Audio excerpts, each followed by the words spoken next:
তোমরা এই কবিতাটি খুব সুন্দরভাবে কয়েকবার পড়বে এবং মুখস্থ করবে। আসসালামু আলাইকুম শিক্ষার্থী বন্ধুরা, তোমাদের আজকের পাঠে স্বাগত জানাচ্ছি। আজ আমরা পড়ব চতুর্থ শ্রেণীর বাংলা বিষয়ের কবিতা মুজিব মানে মুক্তি। লিখেছেন কবি নির্মলেন্দু গুণ। আমরা প্রথমে নির্মলেন্দু গুণ সম্পর্কে কিছু তথ্য জানব, তারপর কবিতাটি পড়ব এবং অনুশীলনীর প্রশ্ন উত্তরগুলো জানব। এই ক্লাসের প্রতিটি অংশ জানার জন্য ভিডিওটি না টেনে পুরো দেখবে। চলো বন্ধুরা, ক্লাসটি শুরু করি। কবি পরিচিতি।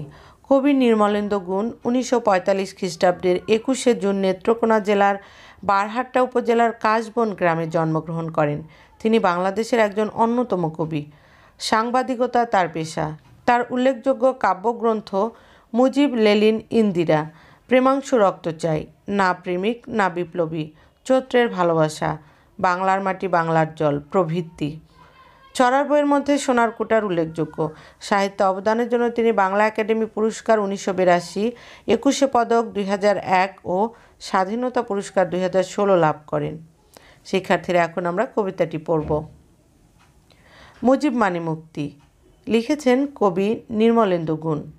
মুজিব মানে আর কিছু না, মুজিব মানে মুক্তি। পিতার সাথে সন্তানের না লেখা প্রেম চুক্তি। মুজিব মানে আর কিছু না, মুজিব মানে শক্তি।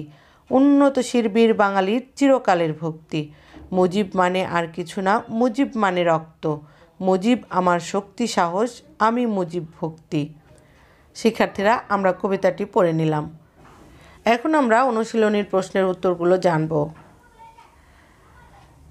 1 নাম্বার, কথাগুলো জেনে নেই এবং শব্দ দিয়ে বাক্য তৈরি করি। মুজিব, মুক্তি, প্রেম চুক্তি। শক্তি, উন্নতশীল, ভক্তি, রক্ত, ভক্ত। শিক্ষার্থীরা, যে শব্দগুলো বললাম এই শব্দগুলো তোমাদের বইয়ের মধ্যে বিস্তারিতভাবে আলোচনা করা আছে। তোমরা তোমাদের পাঠ্য বই থেকে এই অংশটি পড়ে নেবে। এখন আমরা পরের অংশ পড়ব। 2 নম্বর প্রশ্নগুলোর উত্তর মুখে মুখে বলি ও লিখি। ক, মুজিব কে ছিলেন? উত্তর, মুজিব হলেন জাতির পিতা বঙ্গবন্ধু শেখ মুজিবুর রহমান। তিনি ছিলেন বাঙালি জাতির অবিসংবাদিত নেতা। তিনি 1971 সালের 7ই মার্চ রেসকোর্স ময়দানে এক ঐতিহাসিক ভাষণ দেন। এ ভাষণে তিনি পরোক্ষভাবে স্বাধীনতার ঘোষণা দেন। তার অবস্থানে সাড়া দিয়ে বাঙালিরা মুক্তিযুদ্ধে ঝাঁপিয়ে পড়ে এবং স্বাধীনতা লাভ করে। প্রকৃতপক্ষে তিনি ছিলেন স্বাধীন বাংলাদেশের স্থপতি। খ, মুজিব মানে মুক্তি দ্বারা কবি কি বুঝিয়েছেন? উত্তর, 1971 সালে স্বাধীনতা লাভের পূর্বে বাংলাদেশ পরাধীন ছিল। জাতির পিতা বঙ্গবন্ধু শেখ মুজিবুর রহমানের যোগ্য নেতৃত্বে বাঙালিরা দীর্ঘ লড়াই সংগ্রামের মধ্য দিয়ে স্বাধীনতা লাভ করে। তার কারণেই এদেশের মানুষ শোষণমুক্ত হয়, স্বাধীন দেশের নাগরিক হয়ে মাথা উঁচু করে বসবাস করছে। মুজিব মানে মুক্তি কথাটির মাধ্যমে কবি এ বিষয়টিকেই বুঝিয়েছেন। গ, উন্নতশীল বীর বাঙালির। এখানে উন্নতশীল কী অর্থে ব্যবহার করা হয়েছে? উত্তর, জাতির পিতা বঙ্গবন্ধু শেখ মুজিবুর রহমান কখনো অন্যায়ের সাথে আপোষ করেননি। প্রয়োজনে আন্দোলন সংগ্রাম করেছেন, জেল খেটেছেন, তবুও কোনো কিছুর বিনিময়ে আদর্শকে বিসর্জন দেননি। তার এই আদর্শকে ধারণ করেই বাঙালিরা স্বাধীন হয়েছে। বিশ্বের বুকে স্বাধীন দেশের নাগরিক হিসেবে মাথা উঁচু করে বসবাস করছে। উন্নতশীল কথাটির মাধ্যমে এ বিষয়টিকেই বোঝানো হয়েছে। ঘ, মুজিব মানে রক্ত। এখানে রক্ত দ্বারা কবি কি বুঝিয়েছেন? উত্তর, বঙ্গবন্ধুর নেতৃত্বে ও 30 লক্ষ শহীদের রক্তের বিনিময়ে বাংলাদেশ স্বাধীনতা লাভ করে। এ সময় বঙ্গবন্ধুর চিন্তা, চেতনা ও আদর্শ সমগ্র বাঙালি জাতির ভেতরে ছড়িয়ে পড়ে। এর ফলে দেশের মানুষ শত্রুদের বিরুদ্ধে প্রতিরোধ গড়ে তোলে। এক্ষেত্রে তার আদর্শ যেন শরীরে বয়ে চলা রক্তধারার মতোই আমাদের সবসময় অনুপ্রাণিত করে। রক্ত কথাটির মাধ্যমে কবি এই বিষয়টিকেই বুঝিয়েছেন।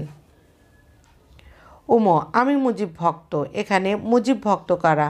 উত্তর, জাতির পিতা বঙ্গবন্ধু শেখ মুজিবুর রহমান কোনো ব্যক্তি বা রাষ্ট্রের কাছে মাথা নত করেননি। তিনি কোনো অন্যায়ের সাথে আপোষ করেননি। সারা জীবন তিনি দেশ ও মানুষের সেবা করে গেছেন। তার নেতৃত্বেই বাংলাদেশ স্বাধীনতা লাভ করে।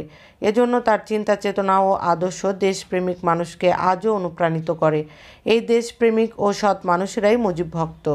শিক্ষার্থীরা, আমরা পড়ে নিলাম প্রশ্নের উত্তরগুলো। এই অধ্যায়টি এই বছরে তোমাদের বইয়ে নতুনভাবে সংযোজন করা হয়েছে, তাই তোমরা এই কবিতাটি আগে সুন্দরভাবে পড়বে, তারপর এই প্রশ্নের উত্তরগুলো পড়বে। এবার আমরা পরের অংশ পড়ব। 3 নম্বর বিপরীত শব্দগুলো জেনে নিই ও লিখি।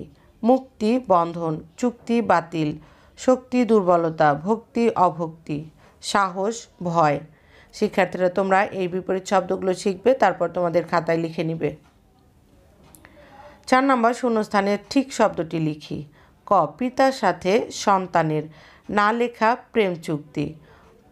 খ উন্নতশীর বীর বাঙালির চিরকালের ভক্তি। গ মুজিব আমার শক্তি সাহস, আমি মুজিব ভক্ত। 5 নম্বর কবিতাটি মুখস্থ বলি ও লিখি। শিক্ষার্থীরা কবিতাটি আবারও আমি পড়ে শোনাচ্ছি। মুজিব মানে মুক্তি, নির্মলেন্দু গুণ। মুজিব মানে আর কিছু না, মুজিব মানে মুক্তি। পিতার সাথে সন্তানের না লেখা প্রেম চুক্তি। মুজিব মানে আর কিছু না, মুজিব মানে শক্তি। উন্নতশীর বীর বাঙালির চিরকালের ভক্তি। মুজিব মানে আর কিছু না, মুজিব মানে রক্ত। মুজিব আমার শক্তি সাহস, আমি মুজিব ভক্তি। শিক্ষার্থীরা এখানে ভক্তি কথাটা না হয়ে ভক্ত হবে। 6 নম্বর আমাদের প্রিয় মুজিব সম্পর্কে 5টি বাক্য লিখি। 1 বঙ্গবন্ধু শেখ মুজিবুর রহমান ছিলেন বাঙালির অবিসংবাদিত নেতা। 2 সারা জীবন তিনি দেশ ও মানুষের সেবা করেছেন। 3 অন্যায়ের সাথে তিনি কখনো আপোষ করেননি। 4 তার যোগ্য নেতৃত্বেই বাঙালি জাতি স্বাধীনতা লাভ করে। 5 বাঙালির জাতীয় জীবনে তার এমন ভূমিকার কারণে তাকে জাতির পিতা বলা হয়। 7 নম্বর মুজিবের নেতৃত্বে বীর বাঙালির শির উন্নত হয়। সংক্ষেপে লিখি। উত্তর জাতির পিতা বঙ্গবন্ধু শেখ মুজিবুর রহমান কোনো ব্যক্তি বা রাষ্ট্রের কাছে মাথা নত করেননি। তিনি কোনো অন্যায়ের সাথেও আপোষ করেননি। প্রয়োজনে আন্দোলন সংগ্রাম করেছেন, জেল খেটেছেন, তবুও কোনো কিছুর বিনিময়ে আদর্শকে বিসর্জন দেননি। তার আদর্শকে ধারণ করেই বাঙালিরা শত্রুর বিরুদ্ধে বীরত্বের সঙ্গে যুদ্ধ করেছে, ছিনিয়ে এনেছে প্রিয় স্বাধীনতা। এর ফলেই বাঙালিরা বিশ্বের বুকে স্বাধীন দেশের নাগরিক হিসেবে মাথা উঁচু করে বসবাস করছে। মুজিবের যোগ্য নেতৃত্ব, আদর্শ ও আপোষহীন মনোভাবের ফলেই এটি সম্ভব হয়েছে। শিক্ষার্থীরা আমরা এই প্রশ্নের উত্তরটিও সংক্ষেপে শিখে নিলাম। বন্ধুরা তোমরা নিশ্চয়ই বুঝতে পেরেছ মুজিব মানে মুক্তি এই কবিতাটি আমাদের জাতির পিতা বঙ্গবন্ধু শেখ মুজিবুর রহমানকে নিয়ে লেখা হয়েছে। তোমরা এই কবিতাটি খুব সুন্দরভাবে কয়েকবার পড়বে এবং মুখস্থ করবে, তাহলে তোমাদের এই প্রশ্নের উত্তরগুলো শিখতে অনেক সহজ হবে। এতক্ষণ সাথে থাকার জন্য অসংখ্য ধন্যবাদ। ক্লাসটি যদি ভালো লাগে অবশ্যই তোমরা লাইক কমেন্ট করবে এবং বন্ধুদের সাথে শেয়ার করে দেবে। পরবর্তী ক্লাস দেখার আমন্ত্রণ জানিয়ে আজকের মতো বিদায় নিচ্ছি। আল্লাহ হাফিজ।